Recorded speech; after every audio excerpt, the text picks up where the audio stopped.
my name's Neil Sims. I'm a CEO and co-founder of Oakwood Agency. We're a brand and communications agency based in Bristol, or primarily based in Bristol, working for the last 25 years with global clients in a very diverse mix of sectors.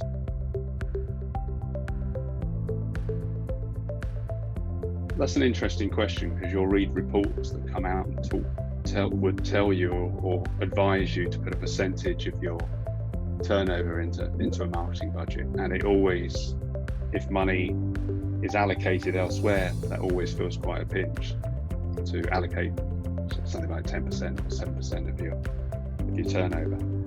I would say, particularly during the periods where we grew the most, in the first 5 years, it's all about service. It's all about word of mouth and referral. So you can take a view of trying to build a platform through advertising or general marketing, but I think very direct responses to contacts that you know, and the biggest piece is referral. So if you're building relationships with your clients, because it's all about human nature, if you're building relationships, confidence and trust, that's the best way to at least get that door half opened to a next conversation.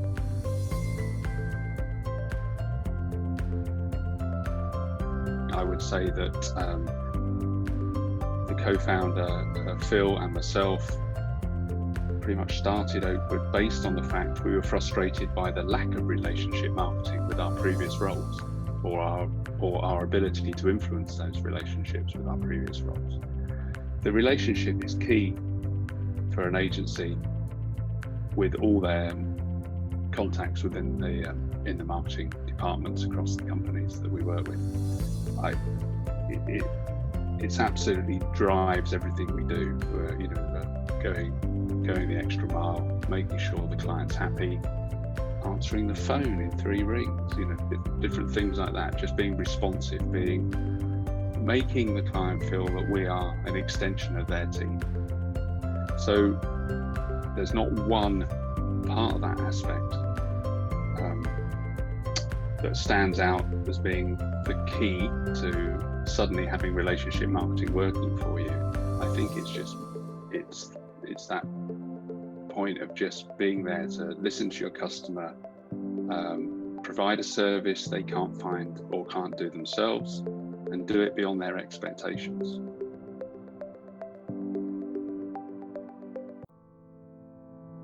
The question made me think, because we started the company not to have an HR department, but that was not the reason we started the company. We started the company because we wanted to do great work and build relationships with clients. That was the driver. And you realize over the first 5 or 6 years that people are on the journey with you, are buying into that journey, and there's obviously certain ways of doing business and the way you treat people within an HR framework that are important, but it's quite a light touch. When you grow, and I think that's the key to the question you asked, Max, when you grow, you realize you're going to have to bring people on board to support you.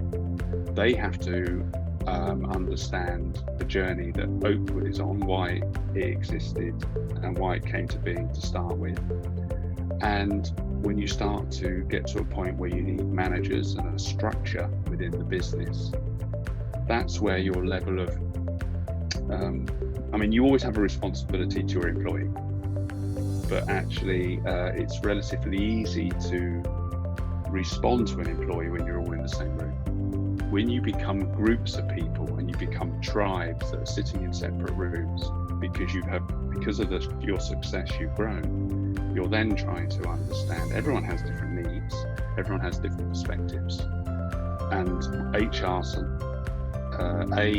brings a level of consistency about the way Oakwood treats its team and the respect it gives its team, but it also gives you a framework that we can all work within, so the team understands the level of expectation. So it works both ways.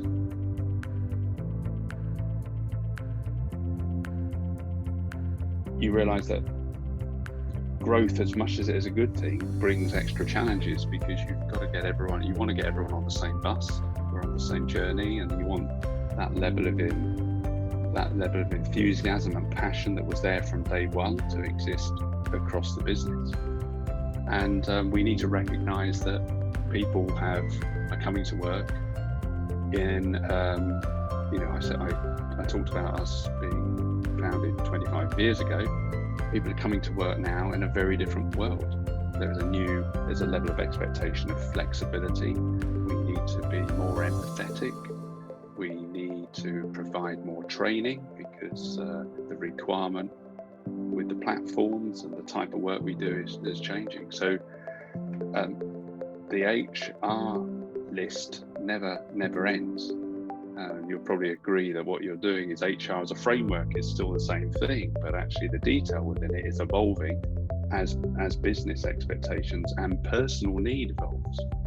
The need of an employee, there's the basics that are always the same, but the expectations of an employee's experience when they come to work is now very different to what it was 25 years ago.